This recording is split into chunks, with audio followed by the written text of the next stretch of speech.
Tidbits from TNT, Wednesday morning, July 30, 2025. Listen to the full version on the official dinarreport.com blog and become our supporter on Patreon. Tishwash. Central Bank of Iraq. Decrease in public spending and stability in domestic debt. The Central Bank of Iraq revealed on Wednesday a decline in public spending and a stabilization of domestic debt in April 2025. The bank indicated in a report reviewed by Shafaq news agency that the state's public spending in April amounted to 9.49 trillion dinars, registering a 6.69% decrease compared to March, which amounted to 10.17 trillion dinars. Spending also decreased compared to the same period in 2024, which recorded 12.07 trillion dinars.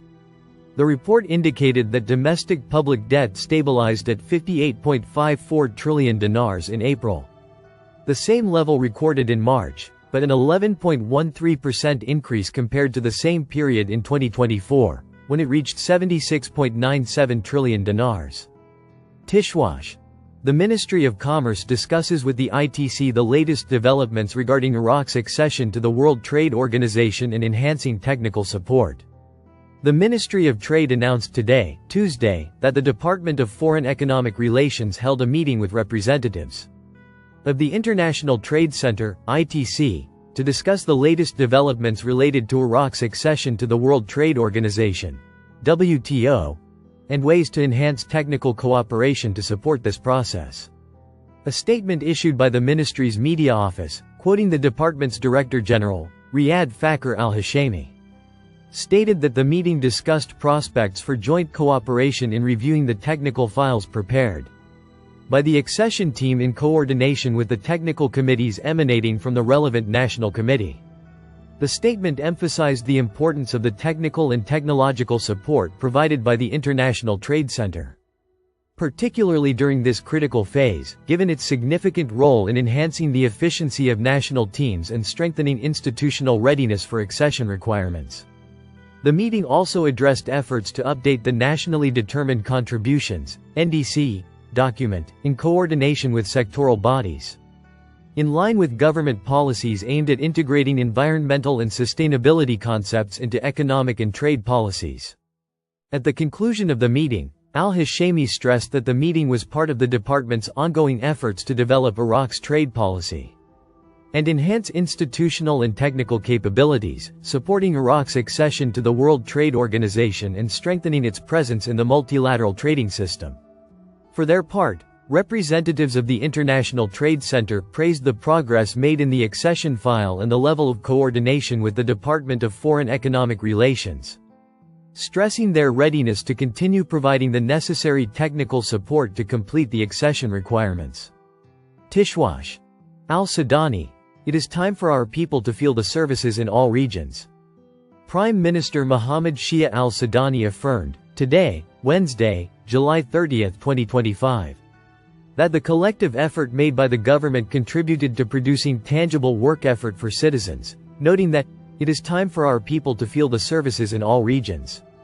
The Prime Minister's media office said in a statement received by Baghdad today that al-Sudani launched, today, Wednesday, the executive works of the Al-Krayat Bridge project on the Tigris River, as part of the campaign to rebuild the holy city of Qadimiyah, which is the first development project in the 5th Division area, which aims to open the military zone closed for decades, and allocate its lands to establish service facilities, cultural and religious centers, and multiple rest cities for visitors.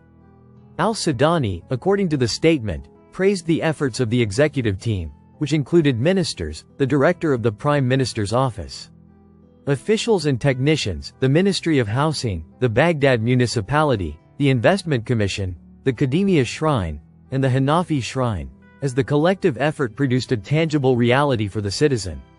He pointed to the government's realistic, planning, and comprehensive vision for the service sector, which took into account the specificities of each district, city, and sub-district. The Prime Minister also announced the 5th Division area, with an area of 400 dunams, as an investment opportunity for all companies, stressing that it will be announced in a transparent and clear manner, and that it will not contain any residential project, in addition to its distinguished strategic location, close to the shrine of the two Imams al-Qadimiyya, peace be upon them, where a museum will be built with an area of 12,500 square meters, to be a witness to the dark dictatorial era, and the practice of the most heinous violations. And the museum is a guarantee that tragedies will not be repeated, as citizens will see the ugliness of that era. Al-Sudani said, Baghdad's population exceeds 9.5 million, and the capital hasn't seen any rehabilitation projects commensurate with its capacity or a distinct identity to address the problems it faces. He explained that, Qadimiyya hasn't received any attention for decades, but today it's witnessing a qualitative shift. That takes into account its Islamic identity and the number of visitors, and ensures smooth flow of traffic during special occasions. He pointed out that, the programs and plans of Baghdad More Beautiful 1 and 2 Feet and the plans of the ministries and the Baghdad municipality all aim to pursue comprehensive and integrated rehabilitation, emphasizing the government's commitment to Islamic architectural standards in the projects planned for this area. He added, the reconstruction campaign includes shops and neighborhoods in Qadimiyya, across all sectors, schools, and other service institutions. He emphasized the need to adhere to accuracy, inventory, and specifications in accordance with the plan, and to work with high quality and speedy implementation. The Al-Krayat Bridge project is a vital component of the second package of traffic congestion relief projects. It will also include the construction of numerous service facilities and approaches, including passageways and axes connecting it to the Muhammad Al-Qasim Expressway and the Army Canal. The campaign to rebuild the holy city of Qadimiyya continues, which includes the rehabilitation and expansion of 15 main streets for 5 neighborhoods, the establishment of 38 schools, the restoration of 4 heritage schools, the cladding and paving of 12 residential neighborhoods, the development of garages, the construction of bridges, in addition to the establishment of recreational areas for families. The campaign also includes the construction of 6 entrances to the city, the rehabilitation of the sewage station, the provision of services to agricultural areas, the rehabilitation of the city water project, the Fatah Pasha Street Boulevard, and other projects, in addition to the transfer of the headquarters of official departments outside the city. Listen to the full version on the official dinarreport.com blog and become our supporter on Patreon. Source: dinarrecaps.com